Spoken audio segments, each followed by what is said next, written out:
Yo, what up, though? Ty Mopkins. You're now checking into a special Sweet 1701, the Thanksgiving edition. Steady Rock, what you got for me? What up, though, Ty? Look here. I got a lot of new music. I want to talk about albums that dropped. And in the mix today, we got that Don Julio Cranberry Margarita, which is my favorite.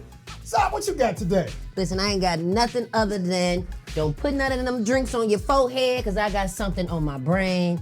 And it's all about Sensei Ashe. Let's go to the studio. You ready? I'm ready. You're now checked in to Sweet 1701. Let's go.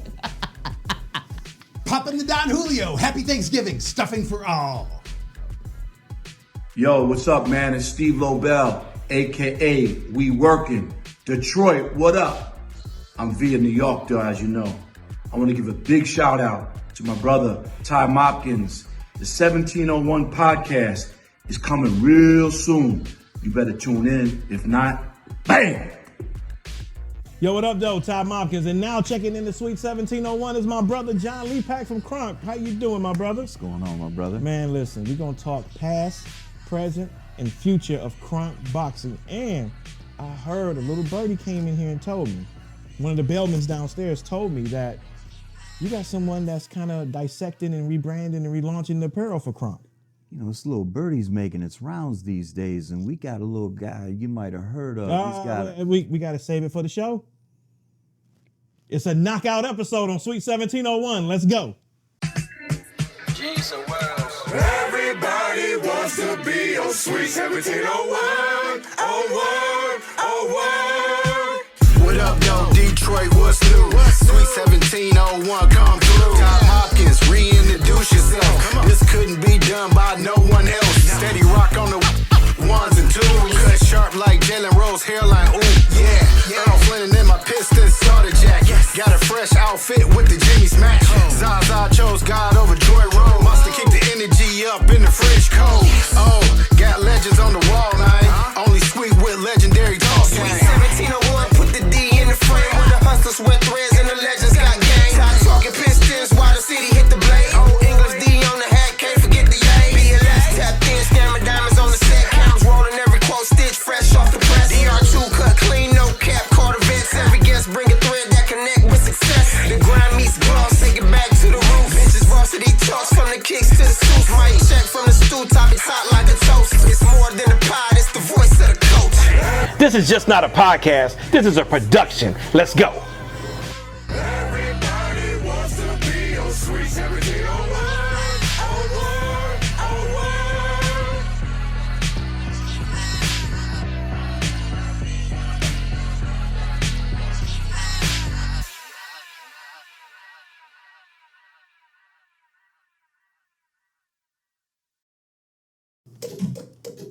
What up, though? And welcome to another edition of Sweet 1701. It's your boy, DJ Steady Rock. I'm here with Ty Mopkins and Zsa. What's good? What's going on, Steady? What's going on, man? You good? I'm good, brother. Zsa. I'm sleepy. I ain't even gonna lie to you. So you brother. just started the holidays off already, huh? Okay, Jingle. Billy! What up, yo? How you doing, Billy? I'm doing fabulous. Did you slip her something already this morning? Just a little bit? Don't tell them that. I don't want them thinking That could have went so many different ways. Right. I know, you know what I'm saying? But he did throw something at my mouth, though. Oh. I tried to catch it. It bounced off my nose. So, Well, that's how again later. That's how I normally and how much you gave her, Billy? How much you gave her?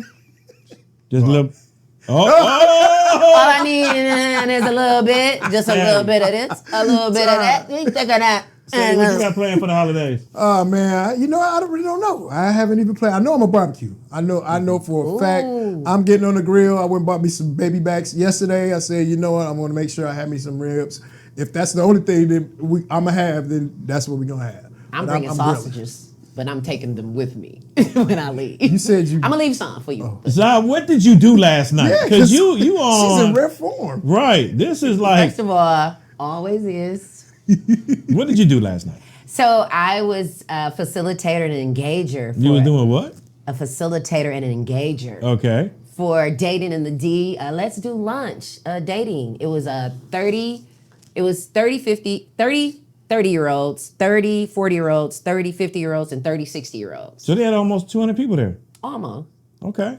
And what did that consist of? So it consisted of people had to get the ladies had to get the men's name tags, and the men had to get the ladies' name tags. And on the back of the name tag was a question. You had to find your name and then ask the person a question to create that dialogue. But unfortunately, dating right now in this generation, this time frame, it's very challenging. I don't know if people have communication issues. Maybe people are scared to be vulnerable. But what I did notice last night is that it was hard for people to like really connect. But when the stuff started flowing, people kind of loosened up a little bit. Oh, when the libation started pouring. You already know. You already know. People started doing it to me a hustle. Right, left, cha-cha slide. So, man, is it like a form of like balloon pop, or you think that's something that's better than that balloon pop? You know what? I think this is more professional. It's more elegant. It's more classy. I think balloon pop is more entertainment. And I don't really like that because it's more, it messes with a person's confidence and they be beefing on that show. But it's funny though. Now, last night, what I did like is nobody was tripping. Let's say if Billy came to talk to me and then tried to talk to Darren, nobody was tripping. If Rico came to try to get my number and got and Darren number, nobody was tripping. Everybody knew we was in here to see what we could see and date who we could date while we was there. So when is the next one? Valentine's Day. Rico, you gonna go? No. Okay. Billy, what you got planned for the holidays? Just gonna enjoy some time with family and do some cooking. Gonna go down and check out the parade. Okay. And have some good turkey. So do you cook personally? I do cook. What do you make? I get creative. So I like doing the sausage. I like doing the macaroni and cheese. Calm down, Zsa.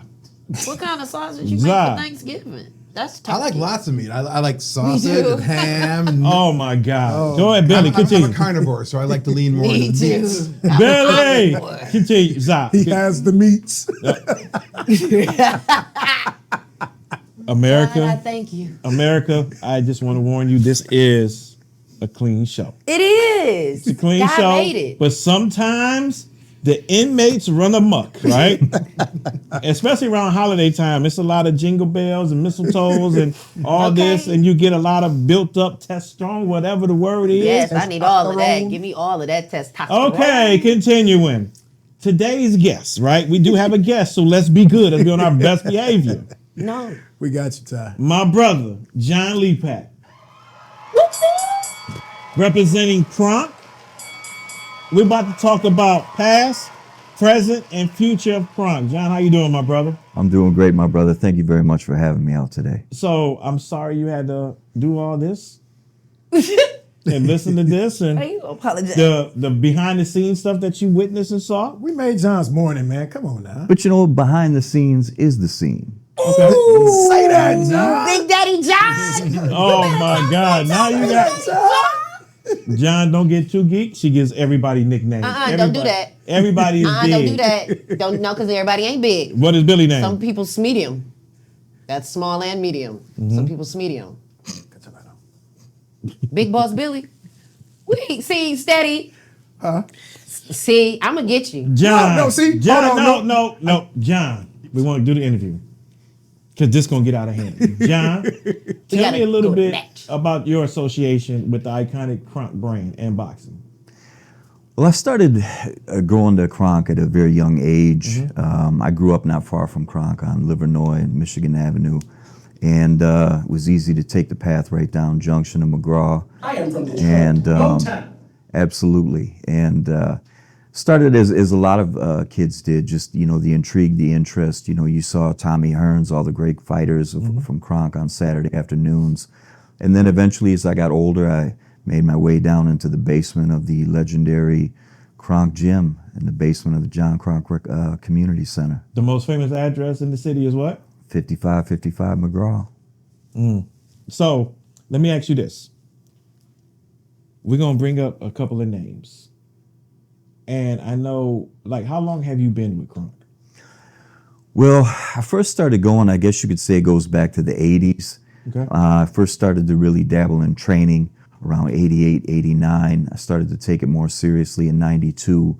But it was Emanuel Steward, our founder, who saw not just talent in the ring, but Emanuel was a great spotter of talent and cultivator of talent both in and outside the ring. Right. And he encouraged me, which I'm glad he did. He said, go out, have you one pro fight, put that picture and those trunks on your wall so you can get out of your system and say you did it.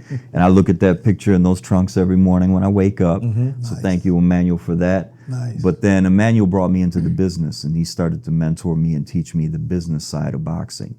Because as we know, sport is business, business is sport. So let me ask you this. What year was that you had your fight? Oh gosh, that was around 94-ish maybe. I had actually came back from the business at Emanuel's encouragement. He said, just go on and get that out of the way and then come back to work. When you hear the name Emanuel Steward, what comes to mind? That's a very deep question, Ty, because he was truly a father figure and a mentor to literally thousands of kids around Metro Detroit. But there's words that come to mind that have a lot of depth and meaning behind them. He was generous beyond a fault. You know, he was a giver, he was a nurturer, he was a man who cared about people and put most of the time others' interests before himself. You know, he gave, and when he didn't have to give, he still found a way to give. How many world champions has come from the Kronk stable? You know, that's a question that gets debated often in sports, but what you could say is this: you can't mention Kronk without Emanuel Steward and vice versa. But Emanuel in his career, if you really track the world champions that he trained, not just people like Tommy and Jimmy and Milton and some of these kids that he trained from literally the time they were 9, 10 years old to world champions, but also world champions that he trained at various stages of their career. And so at last counting, I think there's around 45. Even after he had passed away, some of the young fighters that he was training at that time went on to become world champions. So, and it ranged from different weight classes, right? From heavyweight all the way down to welterweight, middleweight, and things like that. Okay, I'm gonna say another name.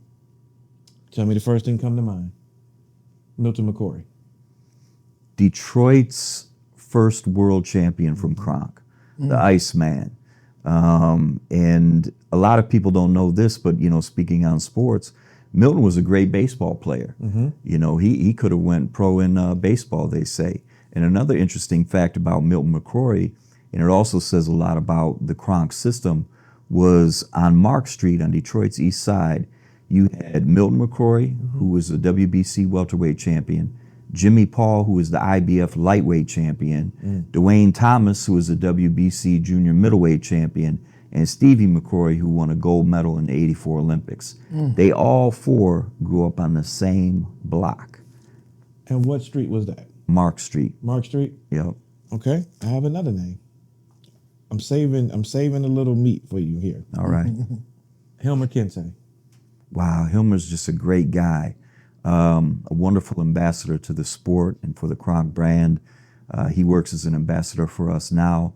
Kronk's first world champion, and just an outstanding gentleman inside and outside the ring. Okay. Mickey Goodwin. Tough as nails. Downriver. You know, downriver. And I know we don't like to use that word grit too much anymore, but just tough as nails. You know, Mickey, they said Mickey would get in the ring, you know, with his bell bottoms and his platform shoes and just take his shirt off and just start knocking, excuse me, I was about to curse, but just knocking people out. Okay. Thomas Hitman Hearns. Icon, legend, friend. I've had some great times with Thomas, you know, and as serious as Thomas was in the ring, a lot of people that know him will know what I'm speaking about. He was always a jokester, always a prankster, always having fun. And I'm just grateful for Tommy, you know, not just for the memories he gave me as a kid, but then allowing that kid as he grew into a young man where I could come along and accompany him on a lot of trips. Like we would go to things like the Soul Train Awards. We would go out to Vegas for the big fights. And, you know, and I'm a 19, 18-year-old kid getting to tag around with the legend.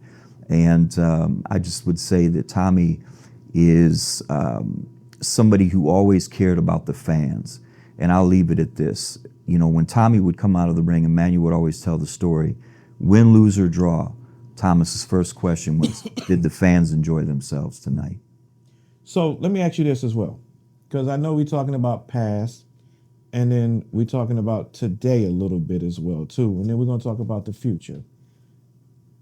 I also heard and seen pictures that you shown me that you have a unique relationship with Mike Tyson as well too. Yeah, I got to spend some time with Mike. So when I left the Kronk organization and branched out on my own, I went to work as a site coordinator and eventually became a promoter of record with Mike's promotional team for some very big fights, including the Lennox Lewis fight, where I actually worked against Emanuel and the Kronk team. Mm-hmm. But Mike and I developed a really good friendship. We share a mutual best friend, Daryl Francis, out in Las Vegas. And when Mike retired, I had pretty much decided I was going to walk away from the business at that time as well. And before I knew it, I just ended up with Daryl during a more difficult documented period in Mike's life, where it was pretty much just me, Mike, and Daryl rolling around for about 2-3 years straight out on the road on the West Coast, traveling everywhere. And it was some great times I had with Mike. He's a beautiful, beautiful person. Can you give us one not so crazy Mike Tyson story? Well, there's a lot of great stories, but you know, I'm gonna give you a story about Mike. Okay. That will tell the people a side of Mike that I was fortunate enough and blessed enough to see. Okay. And this is when Mike was, you know, on the downside, you know, financially. It's no secret, you know, he got in trouble with the IRS, and he's made an amazing comeback, I will say. But we were out in Arizona, and it was me, Daryl, and Mike, and Mike was on basically this system where he would get so much money at a time. Right. Because you give Mike too much, Mike's going out and buying 2 Rolls Royces by lunchtime, you know? Right. So Mike had I think it was about $15,000 in his pocket, and we had just made like one stop. So we didn't, you know, spend but a few $100s.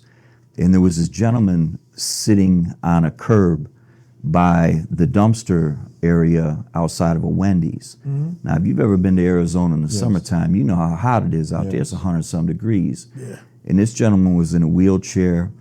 He had some army fatigues on and looked like he had probably served in the Vietnam War. Okay. And he unfortunately had, you know, the bag, he had some issues, you know, medically. And Mike said, pull the car over, brother. So I pulled the car over. Mike got out, went out and sat on the curb and talked to this gentleman for like 15, 30 minutes. Reached in his pocket, gave him all his money. Wow. That's big. So let's talk about today, because we know Kronk was always around, right? Because you had heavyweight champions like Evander Holyfield, Klitschko. Tell me about Kronk today, the state of the program today, because we like to say around there, we talk about it a lot, right? Whether it's acknowledged or not, Kronk is Detroit's 5th franchise. You have the Red Wings, the Pistons, the Lions, and the Tigers, but you also have Kronk, right? And the Kronk franchise, besides the 68 Tigers that we can remember, at one point in time, Kronk was the only organization that brought us a world championship that we could celebrate. Tell us about the state of the future of Kronk today. You know, that's a great transition because, as you pointed out, these other franchises, they're part of a very structured part of sports where there's leagues, there's television revenue, there's a set schedule. You know, win, lose, or draw, you're coming back next week on that schedule. Boxing is the wild west of sports. So when Emanuel passed, Emanuel's wife, Mrs. Steward, and his daughter, Sylvia, whom you've met, who are still part of our organization, worked very hard to keep things together. But, you know, we truly lost the Goldfather, our leader, if you will. And so a lot of trainers, a lot of former fighters became trainers and branched out independently. You've got my brother Third Chambers, who's down training Jake Paul right now. Andy Lee, who's back over in Ireland training a lot of great top-ranked contenders. Jonathan Banks, Sugar Hill Steward, so many others that are out there who have taken what Emanuel taught them and have carried that legacy on. Now, where that leaves us is we're not starting from scratch, from necessarily from ground level, but we do have to rebuild the franchise. We do have to rebuild an amateur team with youth from around Metro Detroit, and then get back into the pro business, because in boxing and Kronk, you always had these big world champions at the top that were making the multi-million-dollar paydays. Like you said, the Klitschko's, the Lennox Lewis's, the Thomas Hearns. So these multi-million-dollar paydays were able to give the funds to reinvest in the amateur program. Where we're at right now, it's all from the hip. We're doing this all from basically startup. When we acquired the trademark and the IP, it's a stack of papers we bought. Yeah. You don't get the TV rights and a lot of the old highlights and even the rights to use pictures in certain things. This is where boxing is a very different type of sport/business than the other franchises. So, where is the future of Kronk Boxing? Because I know you just opened up a new location. Let the people know where's that at and how the public can come back in, because we know that Kronk was so community orientated because of Emanuel Steward. Now the doors of, I don't want to say the church, but the doors of the boxing church is now open again for the public to come in and relive some of them things, right? Tell me a little bit about the future and future boxers of Kronk. Where Kronk's at right now, to say officially on this show, and we're excited that we're only a couple of weeks away. We're just waiting on some city inspections to be finalized at the iconic Brewster-Wheeler Center, downtown Detroit. Let's give it a round of applause for that. For sure. And you transitioned from one inner city that needed the help from the community to go to another place that historically needs help with community help as well too. Well, community is a big part of it, Ty, because a lot of people use the phrase that you're building champions in sport respectively and champions outside of it. But we know that a lot of kids that come through the doors at the new Kronk Gym down at the Brewster-Wheeler Center, are not going to want to stay with boxing for one reason or another. Or, they may find another path in life. And we want to make sure, though, that we have resources for those kids, and they're getting not only the help they need after school, if they need a little assistance at home, we want to make sure we can provide outreach programs and utilize our network and build our network to where these kids can go into, say, a trade school or have scholarship opportunities, and then give them a future beyond the ropes. Yeah, so you're also, like how I always say, fighting for Detroit, right? The fight is just not in the ring, it's also out in the community as well. And I want to talk about the future a little bit more. Tell me about the current day fighters on Kronk's roster now. So right now, as I said, we're starting out slow rebuilding because we wanted to start with the infrastructure first. Because as we know, we were speaking of earlier, when Emanuel passed away, things kind of got splintered a little bit. So what we're working really hard on right now is setting up a solid infrastructure where there's a tree with firm roots in the ground, but different branches of the Kronk tree now, where we'll provide financial literacy, tax assistance, legal assistance. We want to make sure our athletes are set up for success. Exactly. So now getting into, though, the amateur team, good Kronk brother of mine, James Lester Jr., who I grew up with at the original Kronk Gym, he's coming over from Coleman Young Rec Center, and him and another gentleman, Angel, who was the trainer at the original Kronk Gym, are going to be heading up, building the amateur team. And we've got about 35, 45 kids already on standby, which is exciting. And we'll be able to build, again, a good, strong amateur team. And then professionally, we've taken our time. We've had a lot of athletes come and ask for us to represent them. Right. But, it's a big commitment. And again, we just don't want to sign people for the sake of signing them. We've got two young, really outstanding prospects, one in Hunter Lee. He's 4-0. He's from Windsor, Canada. Give it up one time for Hunter Lee. Steady. You got to see him. He cold. Yeah. He like that? Yeah, he's nice. He had over 100 wins as an amateur right across the water in Windsor. And then we've got William Meyer from Detroit. Just an outstanding young man, amateur champion. He was trained by Milton McCroy since, he came in the gym knee-high to a grasshopper, as we used to say. And he's doing all right, though. He's getting ready for his pro debut coming up, it looks like February. So, not to compare, but do you see them two, do you see Hunter and them as the next, how when Kronk really started performing well, as you saw Mickey and Tommy come up in the ranks? It's a good comparison. A lot of people have asked me about that. And I do see a lot of similarities. And one of the things that, right now we're looking to bring back into that gym, Kronk was always known for his heat. Yes. It was just mentioned on a podcast the other day where someone was talking about the heat in the basement. So, that heat, there's something special about that. It was two places you didn't want to be in. Kronk, in the basement of Kronk, or St. Cecilia. No ventilation. Wow. No ventilation. But there's something to be said about that. And, when you get back to the comparison of Hunter and Will to Tommy and Mickey, while there are a lot of similarities, it's a new day and age. Like you've got social media. Mm-hmm. I mean, you've got color TV now, for example. Back then, let's turn the dial to 47. I feel old too. But, I think that with a lot of comparisons in the ring, yes, the tradition of Kronk, keeping that tradition going, absolutely yes. But I think you're going to be able to see a lot of new things come to life with this new version of Kronk 2.0, if you will. So if people want to get involved with Kronk, let's say if they want to come out and get a membership and want to train, because I know you guys are opening up the facility like a gym. Mm-hmm. So how can they get involved with that? Well, there's a lot of ways to get involved. And speaking on joining the gym, working out, that's one thing. So you can go to Kronk.com. As you said, we will have fitness hours, unlike the original Kronk Gym, from 6 a.m. to 3 p.m. daily.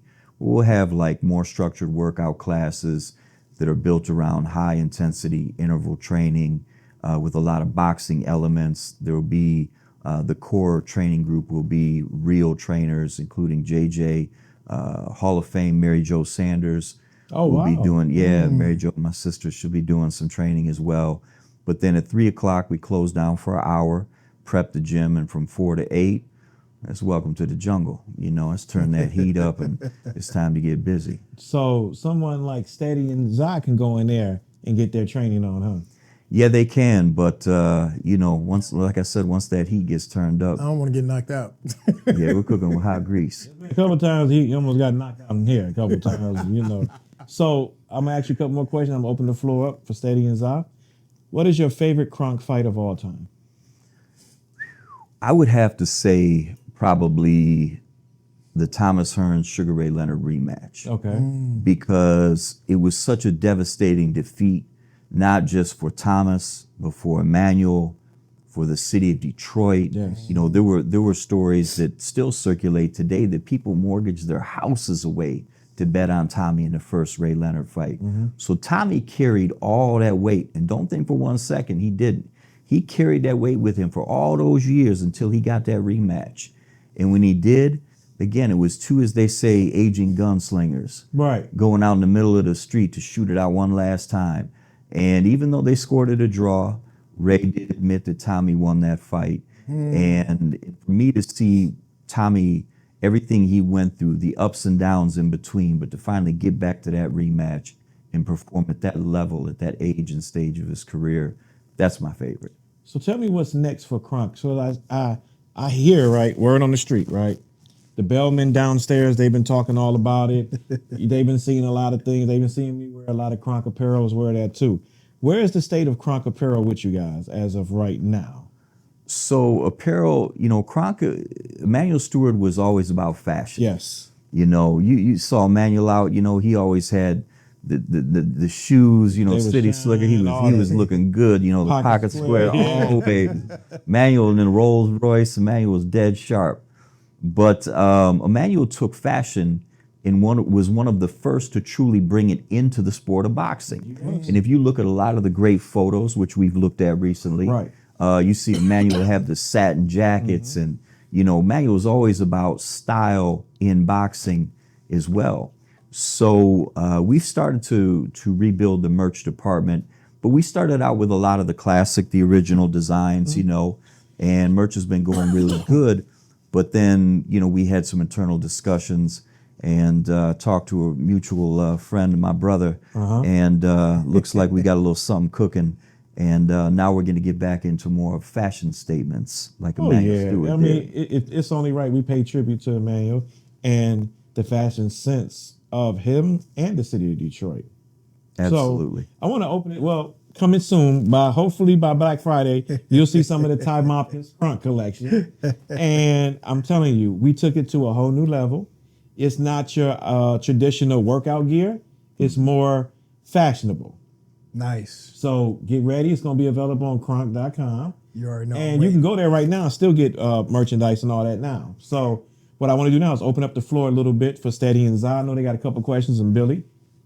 Well, I just want to ask the state of boxing today as opposed to the 90s or the 80s. Do you think it's more technical today than it was back in the 80s? Because I mean, like 80, 90s, boxing matches were flat out brawls. They were street brawls. I mean, it's I could tell there's a difference the way the fights are then, because you fought to the death. And now it's just a little more, you know, especially with concussions and things like that. So do you think it's more technical, or I would say watered down just a little bit today than it was? It's a great question, and I think there's two parts of that answer. I think that one, you are not seeing the kids go through the amateur programs like they once used to. So, you know, you had kids back in the day like Pernell Whitaker, Mark Breland, you know, 100 amateur fights with nothing. These guys had 200, 300 amateur fights. They're traveling the world fighting. And today, and let me say this, back in the day, yes, you referenced about seeing brawls, but what you saw was the sweet science. You saw two master thinkers in there, two master chess players playing at the highest level of the game. Exactly. You know, and sometimes it may be a shootout, sometimes it may go the distance. But now today, what's happened is, and I think it's been wonderful on one hand for like what a Floyd Mayweather did for the sport. He taught these athletes that this is business and maximize on revenue. But a lot of people focus on the undefeated record of Floyd.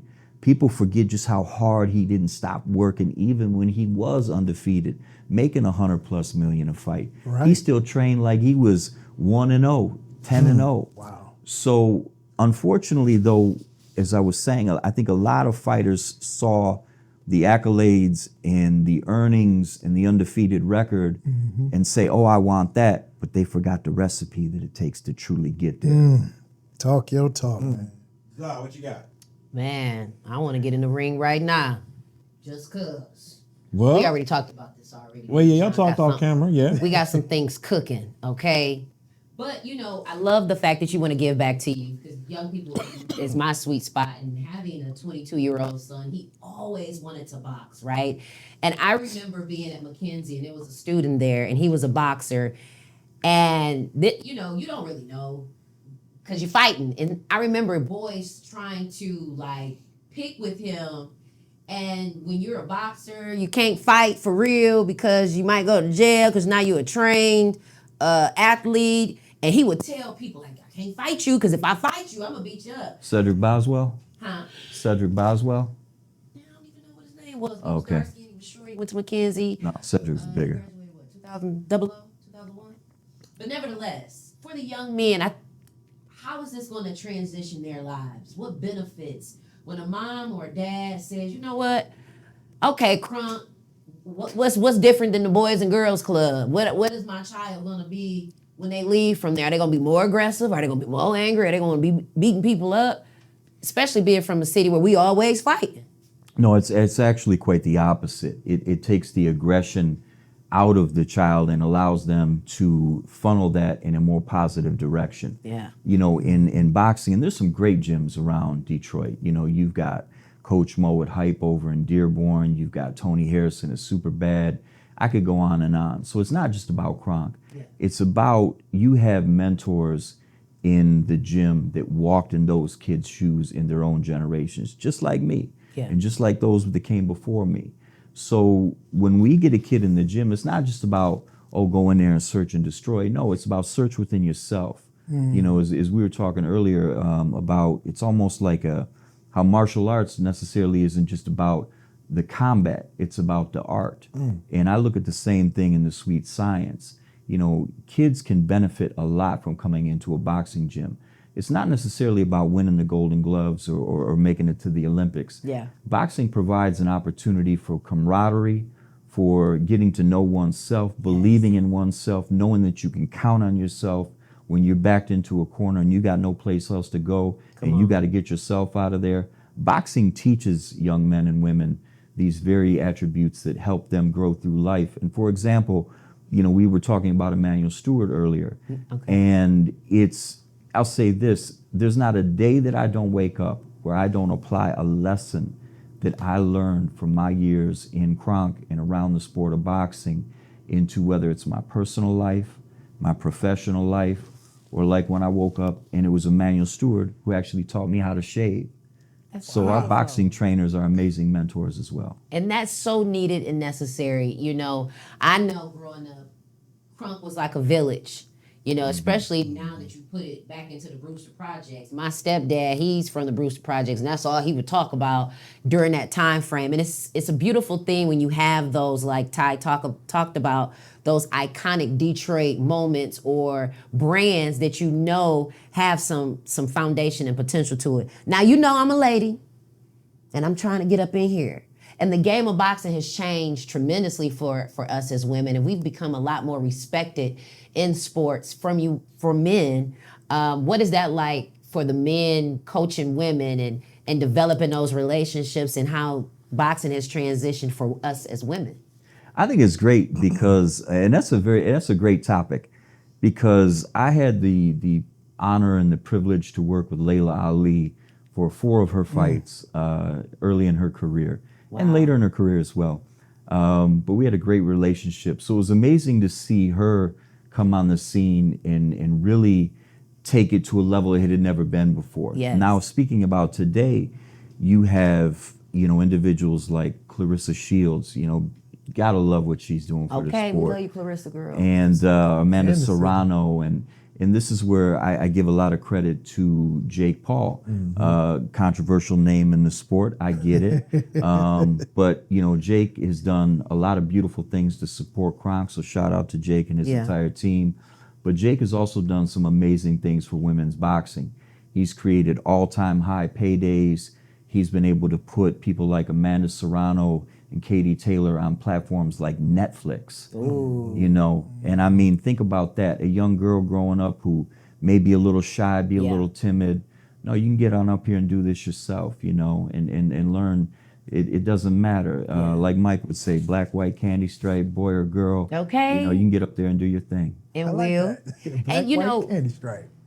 it's so, you know, I gotta take it there. So when I was watching Martin,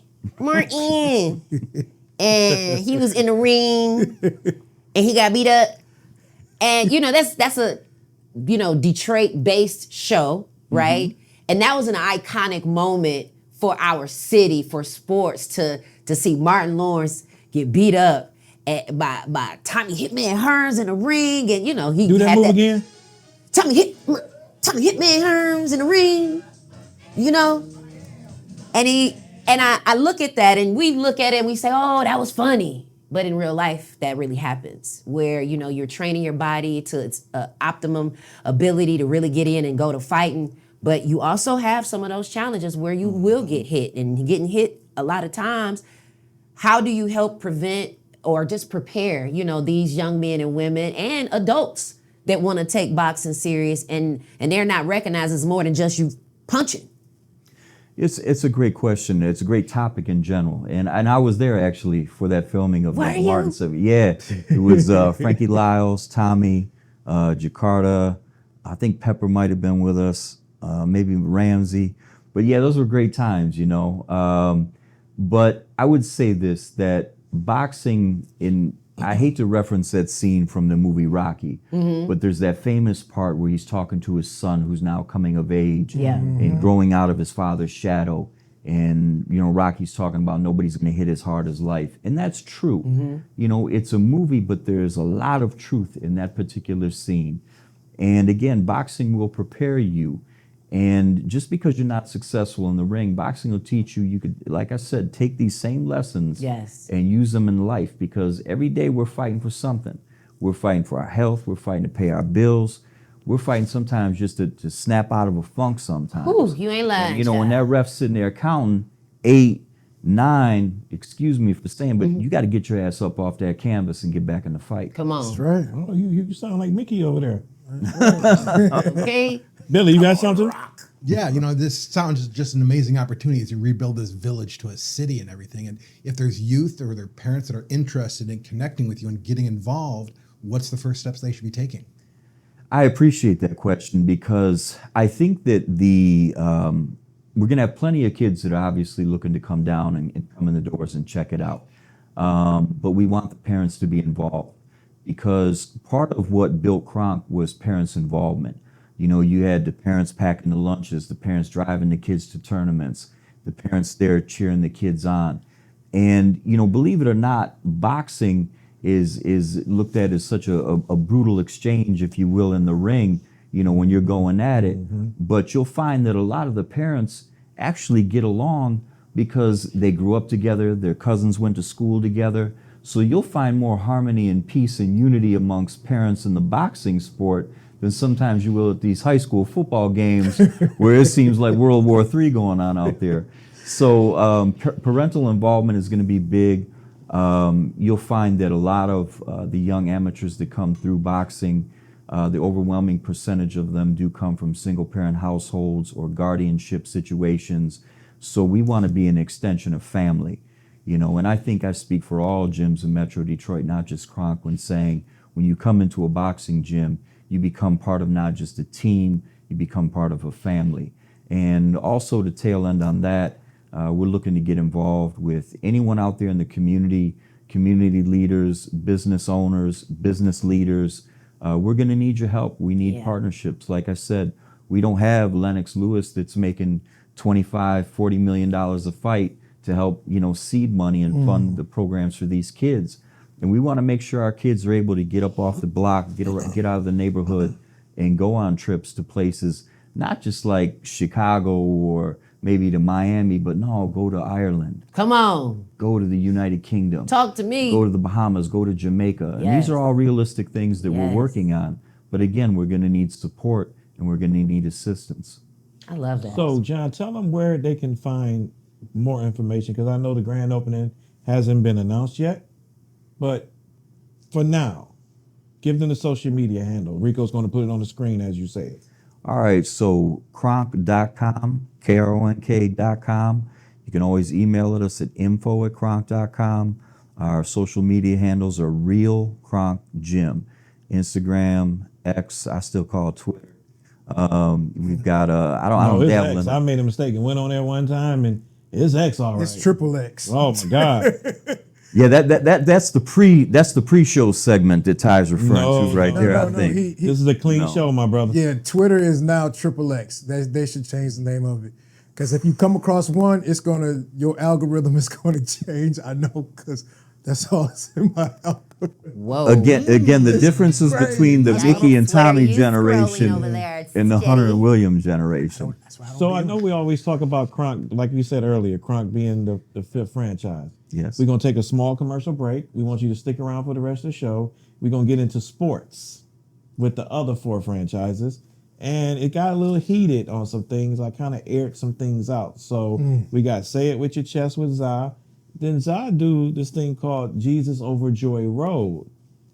So maybe this is something that Kronk needs to take on and help her with it, because sometimes she picks Joy Road over Jesus. And we want her to constantly stay into Jesus. But when she has to pick Joy Road, we want her to be Kronk ready. So coming up next, sports, Say It With Your Chest, Jesus Over Joy Road, and community news on Sweet 1701. Let's go. Everybody wants to be on Sweet 1701. Why wait until Black Friday when you can shop Black Friday deals every day in November?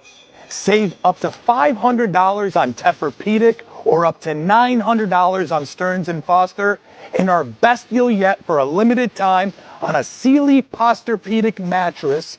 Get a queen for the price of a twin. From 20 to 50% off, store-wide, all month long. Need financing? We've got you covered. Good credit, bad credit, or no credit, we say yes. Bundle and save. Tons of package deals like this 8-piece living room set for only $15.98.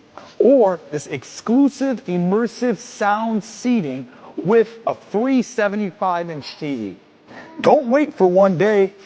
Shop early, shop smart, and furnish your home for less. In store or online. Welcome back to Sweet 1701 and breaking news. Jai become a professional boxer. Didn't know if you knew that. So let's get into sports right now. All right. Listen, got a little heated because I saw a post, right? First, let me congratulate. Before we go to the bad news, let's talk some good news. Let me congratulate, right? I said on this show, John, I am Tyadamus. Last year, I said the Pistons were going to the playoffs. This year, I said we're going to the NBA Finals, right? And right now, currently, on this show, currently, we are on a 11-game winning streak. Come on, baby. It feels good. Yes, After sitting there watching us lose 27 straight, not only 2 years ago. So, let me give a shout out to Cade Cunningham. I don't call him Cunningham no more because he's him. He's him. That guy. So, Cade Cunningham just signed the deal with Nike. Give it up for that. And in 2027, he's going to have his own signature shoe coming out. So, to memory, it's probably only been 3 players that I know that had signature shoes that went national, right? Mm-hmm. The first one, can you guess the first one? Who the first player was? Was it Magic Johnson with the Converse? I said Detroit. Oh, Pistons. you said Detroit. I thought, okay. I thought you said Grant. My bad. Yep. He was second. Grant Hill did have Isaiah. If a Pistons, it had to be Isaiah with the Converse. With the Converse weapon. Yeah. Remember the commercial? Wow, Yeah, the weapon. Converse weapon. Yeah. Like on 6 feet. See what I'm saying? So Yeah. now Grant had the Grant Hill. The third person we had was who? After Grant Hill, who do we have had a shoe deal? I give y'all a hint. Ball don't lie. Rasheed Wallace with Nike. I forgot the sheets. I got like 3 pair at home still. Yeah. So Cade joins that group. And I don't mind saying no names. I don't care. I'm from Detroit. Where I'm from. I am from Detroit. Motown. I'm a product of Kronk boxing. I can scrap a little bit. Yeah. So if I ever get to that, but we hope it don't because it's a clean show. And wait, shout out to Pastor Lawrence C. Glass. At El Belto Baptist Church. I won't stray along that way. Won't stray along that way because he gives a great sermon every Sunday. I'm not trying to promote it. I'm just asking you to come join me one Sunday. Okay, so Gilbert Arenas. Gilbert an asshole? I mean, I'm sorry. Yeah, Gilbert Arenas on his show said that Piston fans should be scared that Cade Cunningham is going to leave the Pistons. Detroit ain't never scared. Because Nike signed him and Detroit is not a strong enough market. Which is crazy. I don't get that because last time I checked, right, Detroit has influenced the world. Everything. The way we walk, the way we talk, the way we dress, everything. You got people from out of state. The first 3 words they say when they greet a person now is what? What up, though? What up, though? You see so many people wearing Cardis now. OMG. Mm-hmm. Back in the day, people was wearing Gators. We are the hair capital of the world. Come on. This is Motown. Man. We have Kronk. We have so many things. And I just hate when people say things like Detroit is not worthy. By being in this market for all these years, We have been the evil, we have been the ugly stepchild for years, where people think Detroit can't hold their own. And that's crazy, because like even in the music market, Yeah. do you know Detroit was the market that put Jeezy on? That's why this is like his second the home. Mecca. He sold Yeah. more units in Detroit than any city or any state across from LA to New York. But not even Detroit. that. But not even that. People come here, and when they want to revamp and rebrand themselves, the first place they try out is Detroit. Right here. And right now, right? I'm just saying, when the time comes, Nike, you got my contact. If you need to tap in, I just hope you take the DNA of our SOUL before you put it in your SOLE. Okay. So think about this. One of the most iconic basketball gym shoe commercial to me is the Allen Iverson Jadakiss commercial, right? So just imagine if Nike pulls Cade and he does, I'm going to throw it out there right now. And I'm not trying, because listen, as much as as much as I stick up for this city, I also know how we feel when someone feels like they're left out. So let me just clear the record. This is just my opinion. Nike tells great stories. They've been iconic with doing this, from Anthony Hardaway to Little Penny to Michael Jordan and Spike Lee as Mars Blackman. I would love to see, when you bring character and flavor to something, I would love to see a Cade Cunningham and Sada Baby commercial for Nike for the shoe. That'd be funny. Can you imagine the hits and everything that would go into that? Oh my God. Not just the energy of the commercial. I know that shoot is going to be crazy. So to Gilbert Arenas, why you always got something to say about Detroit? I just don't get it. There's no place I'd rather be. No place I'd rather be than the city of Detroit. Facts. So let's talk a little bit. The Red Wings are on the current couple of we doing good now. And John, I've been promising these guys, and you're more than welcome to come too. We're gonna hit a Red Wing game. Have you been to a Red Wing game before? A long time ago. Well, you gotta go. It's nothing like it. All right, I'm in. Tigers, we still celebrating Tarek Skubal back-to-back Cy Young Award. It is getting hot and heavy with trade rumors for Tarek Skubal. Why? It is getting hot and heavy. Every time, man. I think the Tigers are going to do the right thing, even if we got to raise up Hot and Ready's to $12 so we can have the extra money to pay Tarek Skubal. I don't mind paying $12 if it means we keep Skubal. We got to, man. And let's address the elephant in the room. Man. Oh, man. Last Sunday night, we still gonna ride with him, right? We gonna ride. I'm riding. Crown World, the official partner of I'm still on track. John, let me tell you something. When we first started the season, everybody gave their predictions. Here you go, Zah. I talked to you about this. Everybody gave their predictions. Ty Adamas said 10-7. That he Best 11 or 6, either one. We had people here, I'm not saying no names like Zion Steady, I'm not saying those names. They said we was gonna be better than last year, and we was gonna go 16-1. So you know their record's been out the window for a while. Fix your face, John. Now I'm just we were saying. being optimistic. I was in a deep thought. I was going on to another analogy, but you know, I'm looking over at that jacket tie that you designed. Yeah.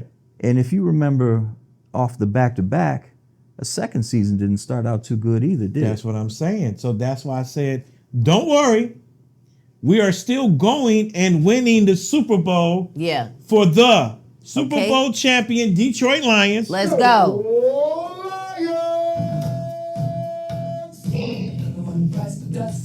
Well, our ass bit the dust. Dusty. If it was one game I really, really wanted to win, Man, was this one. That Philadelphia game, man. Billy, what happened? The refs again. Look, I don't know. I think it was that brace. That pass interference call was just wrong. Let's go around the circle because I know it's going to get hot and heated. Zsa. I think it was that brace. And I also feel like... What brace? Didn't he have a sleeve or something on Oh, his no, arm? he had a glove on. Whatever that... Take that thing off, Michael. You don't got it. Oh, wow. Take your glove off. Okay? Oh, wow. I need you to go back to the regular scheduled program. You start adding too much stuff and you... What is it? Too many cooks spoil the pot? I felt like they was doing too much. And I think Philly was so like grounded. Mm-hmm. Like you could tell they was grounded. And I feel like sometimes we do this, we kind of like go in so confident and then it just, as it's falling apart, we just let it fall apart. We don't get back aligned. You know, go off to the side and, you know, kumbaya together or something. I don't know, get in the lion's den. I don't know, we could pet each other, do something, have a pep talk. Y'all don't have like pep talks with each other? I feel like every time we come into that hard space, we just kind of separate and we don't get back. Like, I don't know, Are we still talking football? Right. Yes, I'm like, okay. because the when we're winning, you see that alignment, that unison, that when we dogging on the field, Things fall apart. You can see the team, it don't be together, everyone achieves more. It be like, you messed up. But for me, I need to see, come on, like get how your y'all head be in the off game. the cameras in here. Yeah, it's like, get your head in the game. Get in the game. It's game time. Okay, you messed up. I didn't like that. We wear too much of our stuff on our sleeve, and I think it played in our face. Of course. John, what do you think happened, John? Well, I think to that point, though, I think, you know, football is a very intense game. And I think it's one of those situations where we're still finding our groove in this new season. You know, you're dealing with some coaching changes. You're dealing with injuries, players' health, you know, kicks in usually about this time each season as well. So I'm riding it out, man. I have no doubt. I think that we're going to perform just as well and hopefully better than we did in the playoffs last year. This is where you work out the kinks. I'd rather we go through some struggles right now and get stronger towards the end of the season. Steady? Now, I'm going to kind of piggyback on what he said. I don't mind the adversity. I will take the adversity. But when you playing a team and the refs, because 3 of these games that we lost, we shouldn't have. Bad, terrible calling. Anytime a former Philadelphia Eagle say, look, I'm glad the Eagles got the win, but at the same time, we shouldn't have won that game. That call shouldn't have been made. So, yeah, I don't like that. I didn't like this last game at all. The refereeing for Detroit has been horrible. So you know how you take the refs out the game? Play better. I get that. You don't give them a chance to dictate the game. I a lot of drop get that. balls. Yeah. The refs didn't deflect no balls. I get all balls. The refs didn't have on gloves throwing the football. So I think that's weak when we always say the refs. You don't just like the tush push. Guess what? They stopped it, and then Philly stopped running it. You don't give them a chance. If you doing what you supposed to do, if you up 21, you don't care about the refs calling. I understand that, but blatant calls, blatant. We talking blatant. Yeah. Game against Kansas City, we're not even gonna go back There and was a lot revisit of that. drop balls on that. Yeah, it was. Okay. You don't give them a there chance. was a lot of non-calls that they shouldn't have scored on. So, I mean, because that can mentally take you out of game. You know the refs had control of the game. Sometimes there's nothing you can do about it. Catch the ball. This week, we got the New York Giants. My brother Carl Banks in town. We got a little event we doing here that invite only. So we're going to double up here. And I want to be quick with this. We're going to do 2 games in one. We're going to talk about the Giants this Sunday, and we're going to talk about the Packers on Thanksgiving. Okay. Billy, what you got about the Giants this week? You know, I think the Giants are going to, do their best, but I think we're going to pull it out 24-14. 24-14. Yeah. Zah. Dang, you stole mine because I was going to say 24-10. Ooh. Okay. John. I don't really do scores, but I'm going Lions all day. And I love Carl Banks. Shout out to New York, but Detroit. 34-17, Detroit. I say Lions 28, Giants 21. It's going to be close. Okay. Jackson Dart is nothing to play with.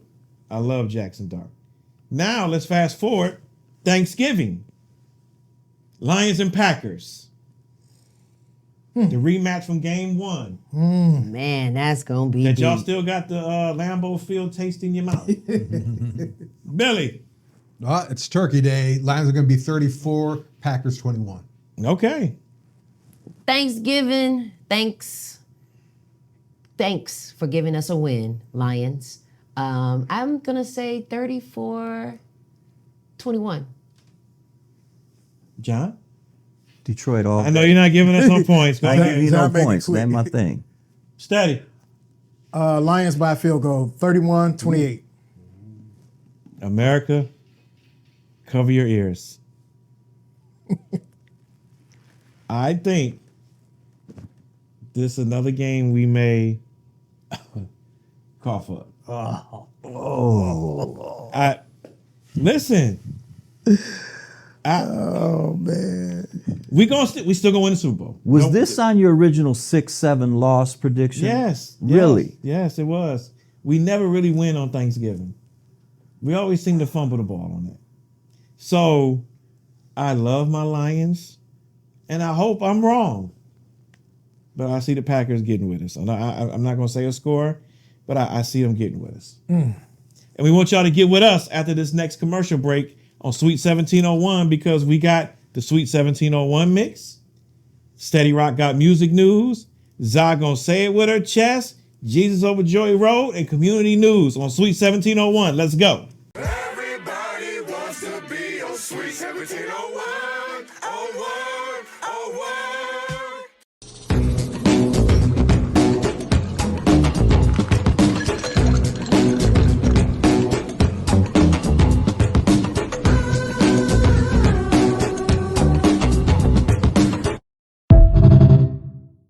Yo, welcome back to Sweet 1701. And John, this is one of our favorite parts of the show. You thought we was going crazy during the behind the scenes and the pre-show? Wait till you get a load of the Sweet 1701 mix with Steady Rock. And Billy, what you got going on? What up, though? So today, we're doing a Don Julio Cranberry Margarita. Wait, Don Julio? Don Julio? Now, what type of Don Julio are you using This for one this? is our Blanco. The It's our Blanco. agave forward crisp Blanco. Okay. So we're going to start with 2 ounces of Don Julio Blanco. So you're doing all this at the same damn time, huh? Doing it all at the same time. 1 ounce of Cointreau or any of your favorite orange liqueur. You're getting ready for the holidays. Amen. This is all fall. So tell me a little bit about Don Julio. Don Julio, 1942 origin. It is the premier Mexican tequila. Okay. We're doing 1 ounce of lime juice and 2 ounces of cranberry. Okay, Feliz Right, Navidad. You ready? She done done it all. Done it all. Get ready. 5, Let's go. 4. Let's go.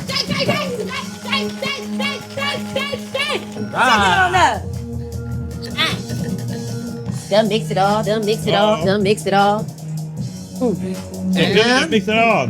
First drink. Done mix We it have all. cranberries Done mix it that have all. been soaking in Don Julio Blanco Wait. and the garnish. Wait, these have been soaking into Don Julio. Yep. They rehydrated them in Don Julio Blanco. Lord, jeez. This gonna make Zsa sing this next song coming up. How it goes, Zsa? It go what? Whoop that. Whoop. Hold on, I want to. Oh, this sexy. Happy Friendsgiving. Happy Friendsgiving. Now Rico is gonna put the ingredients and everything else you need to find for this special holiday drink.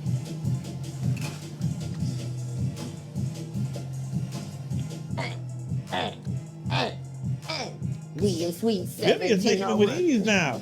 Coming up next on Sweet 1701, we talking music, community news, Jesus over Joy Road, and say it with your chest. Happy Thanksgiving, everybody. Hey, hey, hey, hey.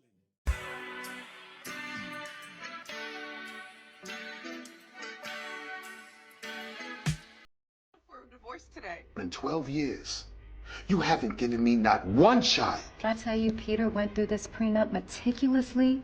He made sure he left you nothing. Oh, please. tell me how to let my parents know. Do you really feel like your parents will disown you for being gay? How a man would want another man. That's just wrong. Definitely. It's one thing to have a big heart. It's another thing to be stupid. Look, you don't see nobody in here coming for you for turning down college and becoming a trick like your mama. Get a clue. I don't want to talk to you anymore. No, Miranda. Screw you. Well, I know all your dirty little secrets. You sure about that? If you could just leave me alone, that would be great. I can't promise you that. I want to give a cheers to all my friends and a promise that no matter what happens, we stick together because we love each other.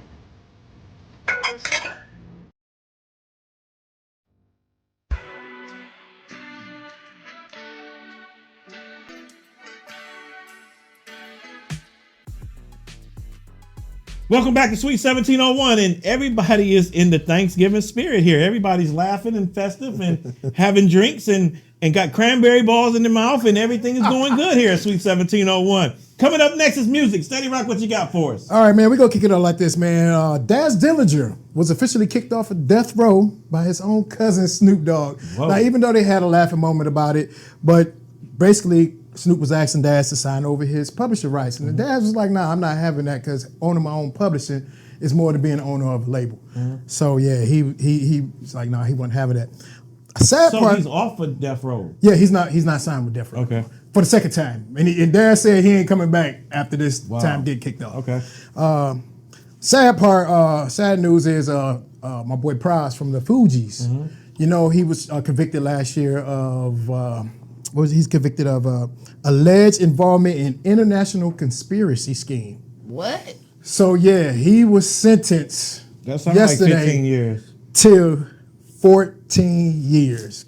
So When you put those words in there. It won't be no Fugees reunion no time soon. Well, I mean, Lauren. Well, Lauren wasn't gonna show up anyway. Yeah. Well, Now don't do that to Lolo. No, I used to DJ for her. He's actually right. You see that same Yeah. So, and the y'all another thing in news, Glorilla tweeted that. Yeah, Glow. Okay. Glorilla said she is going to do an R&B album. I'm I don't here know for how. it. I'm here for it. She can't It's gonna sing be real it. country. I want me a big old dog scale. She can't. Yeah. So yeah, I want to see what's gonna happen with this. And as far as new music, Summer Walker just dropped her new album called Finally Over It. And this is Heart of a Woman, which is her lead single. And it is this. Let me tell you about this album. Great album. I don't listen to like too many R&B albums like straight through. Right. But this one I can listen to top to bottom. Okay. Great album. Shout out Summer Walker. Yes. My boys are back. De La Soul.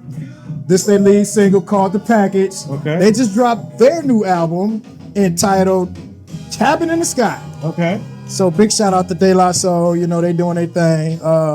T.I. Okay. He's back with Kang. The Kang is back. Tip. But his group, PSC, is back. It's Squad Click. It's T.I., Young Dro, and Big Country King. And this their new single. The new single is I got the name of it. Having My Way. That's the name of it. So they got a new single now. You know, I like to be versatile with my music. So I was online and I ran across this cat and he got this song and it's called Versatile. Okay. And if you notice, this is it. So big shout out to Jimmy New, Jiminu. Wait a minute. Jimmy New. So that's the slipping beat. Yeah. So, but you gotta hear this guy's vocals. So listen, this record is, listen. And they calling him, they basically calling him like Mystical Shrub. Wait. Ooh. It's a mixture between Mystical and DMX. So he's rapping over 3 beats. It's this one, which is the next, and the next one is Mystical's Here I Go, but you gotta, look, I gotta let y'all hear a little bit of this verse. Here go the breakdown. This boy, he's so cold. Woo!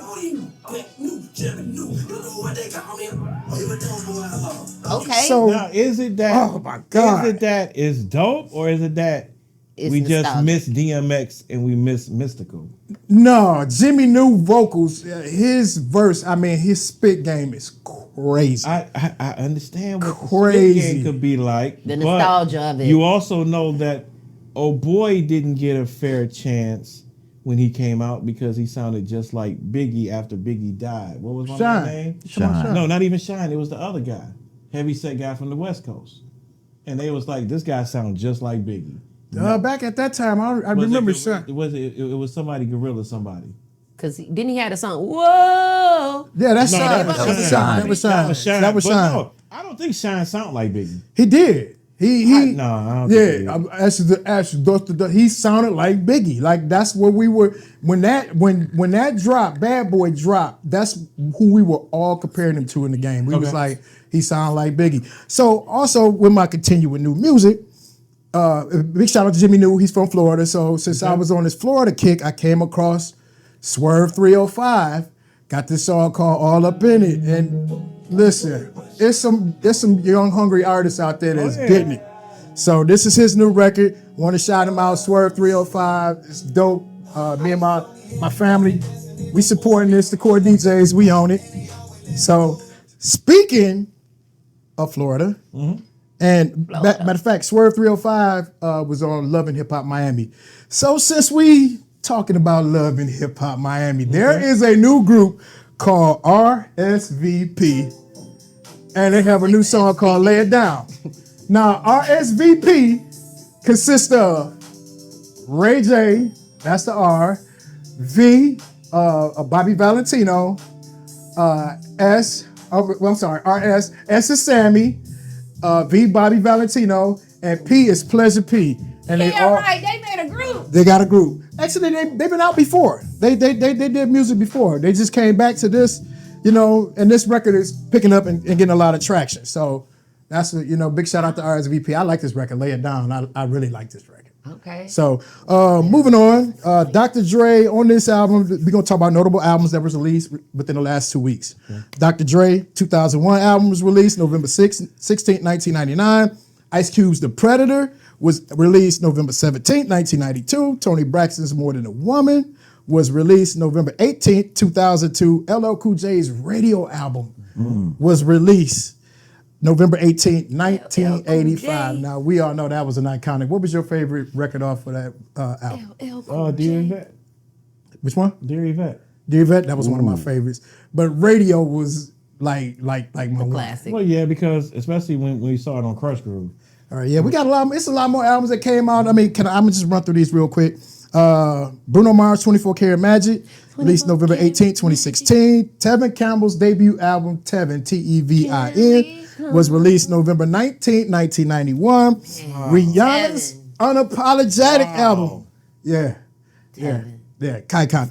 Foxy Brown, The Ill Nana, she dropped that album November 19, 1996. Come on, I love And last but not least, we got a few more. Mary J. Blige album My Life 2 was released November 21st, 2011. This is all going into next week before Thanksgiving. So it was fourth quarter is always busy. Oh, yeah. Erykah Badu's Mama's Gun dropped in 2000. And Erykah Badu was in concert last night here, right? Yes. Okay. Yep. Tupac's Pac's Life was released 2006.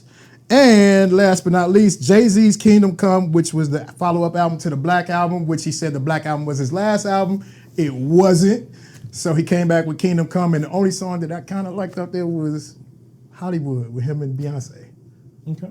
So that's what we got in music news. And a ton of birthdays. Take you a sip. You deserve that. All right, You ran through that. Zsa! What up, though? Steady. You know what time it is for Zsa, right? Oh, we got to that part? We already there? We there. Well, it's time for Zada. Go. Listen, happy holidays. I want to say happy heavenly birthday. Starting off with this is about to get raw. You ain't gonna do that to my mama time out. No, I'm just saying when she said happy holidays, that means it's about to get ill. Go ahead. Yeah, but I want to say happy heavenly birthday to my mother. Happy birthday, Mom. She would have been 60 years old this year. Okay. And, in the holiday season, as it approaches, as weather changes, we bundle up, we put sweaters on, we throw the shorts away, we bring out the Sherlins and Tims, as we were talking about earlier. But I started going back to therapy about 6 weeks ago. I have been praying and asking God to Shout out your therapist. Shout out your therapist. Shout out my therapist, Dina.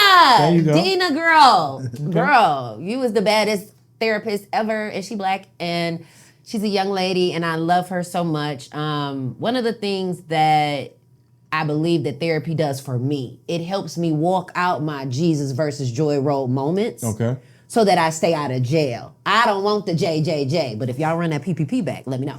But in the meantime, in between time, take her a drink, Billy. so therapy for me, initially, when I first went to therapy the first time was when my dad passed away. So my dad committed suicide the day after Thanksgiving. And so to all of the people out here during the holiday season, it could be hell for some people. For some, it could be heavenly. They excited. They can't wait to be around family. For me, both sides of my paternal and maternal grandparents are deceased. So I ain't going to Grandma Liz house. I ain't going to Grandma Carol house. I got to make something happen for my house because I'm the matriarch of my family now, which is a turning point for a lot of families within this last 5 years, especially after COVID. So many people lost those people that mean so much to them. And yes, they still have people here, but therapy is so necessary in our community, and we got to stop shying away from it. You getting on the phone talking to your homegirls and talking to your homeboys, that's cool, right? I value those relationships when I get to kiki with my homegirls and you know, find a fella that I can get his opinion, you know what I'm saying, and get a male perspective. But there's nothing like talking to your therapist who don't know none of these people you talking about. See, your friends kind of know the people. You know, it can be biased, you know what I mean? Family, you know, it can be biased. But with your therapist, she's been able to help me walk things out as I'm transitioning, as I'm evolving, and doing some of the things. I'm getting ready to finish my book. I'm getting ready to graduate college. Like, these are things, and I'm doing this with y'all while I'm still doing my career. And the holiday can be hell for me. Not being able to call my dad, not being able to talk to my mom. Yeah. That's hard. And it's hard for my son, especially for parents who lost their parents. And so I want to encourage each and every one of you, don't wait till you gotta go to therapy. I went when my dad passed voluntarily. My siblings didn't want to go. And then I had to go to therapy court appointed by Judge Deborah Nance. Thank you for giving me a second chance. God bless you.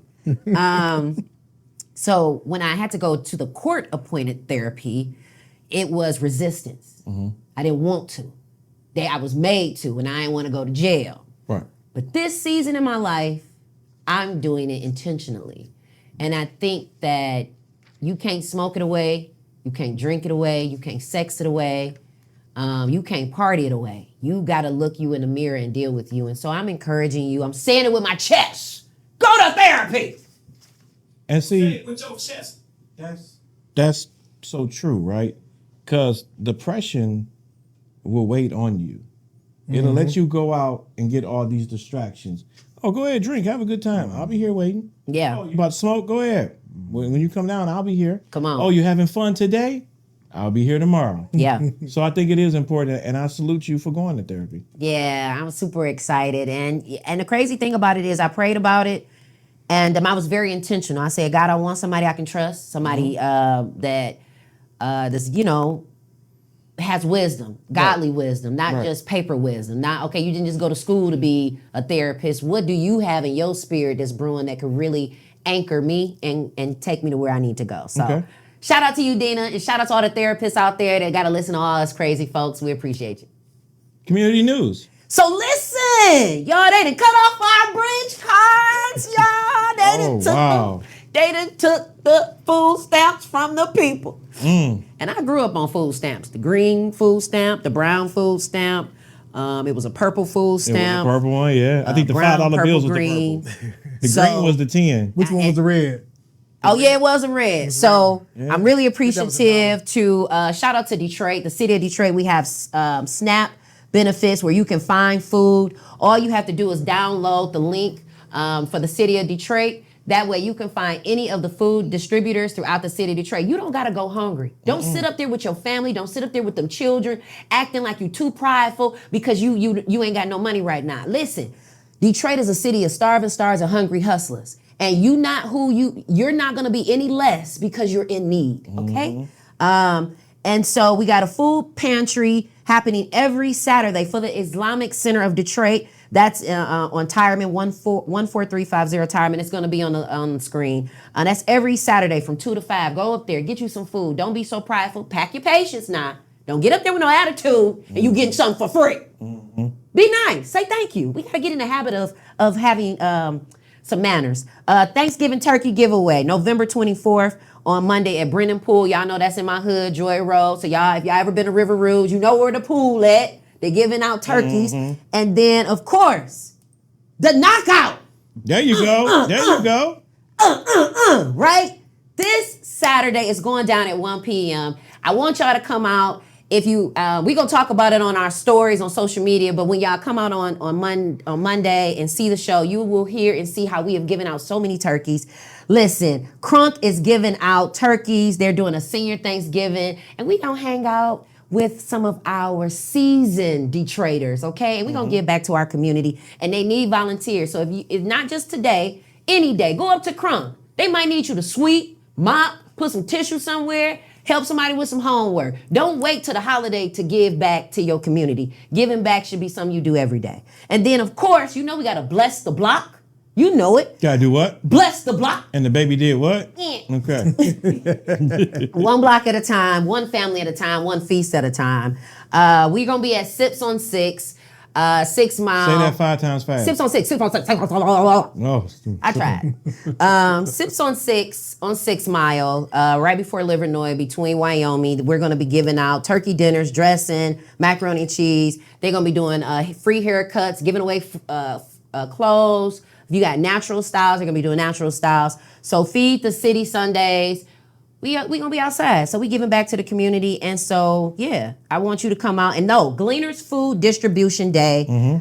Every Thursday, Gleaners is going to be giving out food just to make a difference. So listen, I grew up on oatmeal, SpaghettiOs, hot dogs, ramen sloppy noodles, Joe, all that. those type of comfort foods. So listen, it's time out for the crab boils. We had our run, okay? Let's think sensible, logical, and ethical, and economical. So that's the community news you can use. And I want to shout out my brother Jalen Rose. Every Wednesday from 11 to 1:30 at Jalen Rose Leadership Academy, he teams up with Forgotten Harvest, and they give away tons of food. This week alone, they had almost 300 cards out there because of what's going on with the government and things like that. So shout out to everybody that's putting Detroit and putting on for Detroit and not doing it just for a post or not doing it say, hey, look at us, this is what we're doing. People are hungry every day, not just Thanksgiving. So unfortunately, you know what I just got? Got that call. I got that call. It is checkout time. Billy, last words. Last word, gratitude. Have it. You know, it keeps me connected, and that's what I'm feeling this season. Okay. Zsa. Don't be so prideful to call people you love, that you say you love. Reach out, even if they haven't reached out to you. A lot of us carry so much more than an ego, and we got to kind of minimize that, build the bridge and close the gaps within our families and within our friends if they mean something to you. Now, if they don't mean nothing to you, then go on about your life, but call them this holiday season. You never know, your call could change their life. John, give me some last words. I'm going to feed off that. You know, you hear often there's two sides to a story, and the truth is in the middle. I'm going to say this holiday season, if you got somebody that you've been thinking about, that you ever had a parting of the ways with, but it's on your mind, reach out this holiday season, because it's not two sides of a story. It's two individuals with two separate life paths, and in the middle is not the truth, it's an understanding. So reach out, tell someone you love them, ask for forgiveness, pray for forgiveness, and let's be in the holiday spirit. Deep. Steady. Be thankful. It's Thanksgiving. I mean, I know we all want more in life. We all wish we had more. We all be thankful for what you have. That's the most important thing that I think everyone should do. Be thankful for life. Be thankful for love. Just be thankful. America. It seems like John and Zai is going to be calling some people this holiday weekend. No, they better be calling me. See what I'm saying? See how I just turned America? Let me just say this. Every day is Thanksgiving. Amen. Every time you're able to wake up, put 2 feet on the floor, you can breathe God's air, you can talk and you can do his work. Everything is Every day is Thanksgiving. So I just want us to be grateful, eat plenty, but also remember the ones who are in need. Help someone. If you know you're gonna have extra plates at dinner, invite that family member, invite that person that you know. And listen, I give because it wasn't that long ago when I had to receive myself. So, reporting live from DR2 Studios, shout out to our brother Dennis Reed too. Yes. We want you to come back. Enjoy the weekend. We're taking next week off because a lot of us are going out of town. So we pray for traveling mercies with that. And a lot of us are going to spend time with family and friends and get to know everyone all over again. But we hope you come back and follow us on this journey on Sweet 1701. Happy Thanksgiving. We're out. Happy Thanksgiving. Happy Thanksgiving. Happy Thanksgiving. Everybody wants to be on Sweet 1701. What up, though, Detroit, what's new? Sweet 1701, come through. Top Mopkins, reintroduce yourself. This couldn't be done by no one else. Steady rock on the ones and twos. Cut sharp like Jalen Rose hairline, ooh, yeah. Earl Flynn in my Pistons starter jacket. Got a fresh outfit with the Jimmy Smash. Zsa Zsa chose God over Joy Road. Must have kept the energy up in the fridge cold. Oh, got legends on the wall, man. Only sweet with legendary talk. Sweet 1701, put the D in the frame. Where the hustlers wear threads and the legends got gang. Top talking Pistons while the city hit the blade. Old English D on the hat, can't forget the A. BLS tapped in, scamming diamonds on the set. Counts rolling every quote, stitch fresh off the press. DR2 cut clean, no cap, caught events. Every guest bring a thread that connect with success. The grind meets gloss, take it back to the roof. Bitches varsity talks from the kicks to the suits. Mic check from the stool, topics hot like a toast. It's more than a pod, it's the voice of the coach. Everybody wants to be on Sweet 17.